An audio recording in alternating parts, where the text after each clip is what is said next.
रब्बुल आलमीन मेरा दोस्त है, जिसने मुझे पैदा किया है सो वही मुझे रास्ता दिखाता है, और वो जो मुझे खिलाता और पिलाता है, और जब मैं बीमार पड़ता हूं तो मुझे शिफा बख्शता है, और वो जो मुझे मौत देगा और फिर जिंदा करेगा, और वो जिससे मैं उम्मीद रखता हूं कि क़यामत के दिन मेरा कसूर बख्शेगा। ए परवरदिगार, मुझे इल्म दानिश अता फरमा और नेकूकारों में शामिल फरमा, और बाद वाले लोगों में मेरा जिक्र नेक बाकी रखियो, और मुझे नेमत की बहिश्त के वारिसों में शामिल कीजो,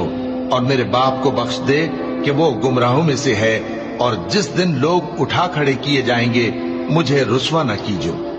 जिस दिन न माल ही कुछ फायदा दे सकेगा और न बेटे। हाँ, जो शख्स अल्लाह के पास बेरोग दिल लेकर आया वो बच जाएगा, और बहिश्त परहेजगारों के करीब कर दी जाएगी, और दोज़ख गुमराहों के सामने लाई जाएगी, और उनसे कहा जाएगा कि जिनको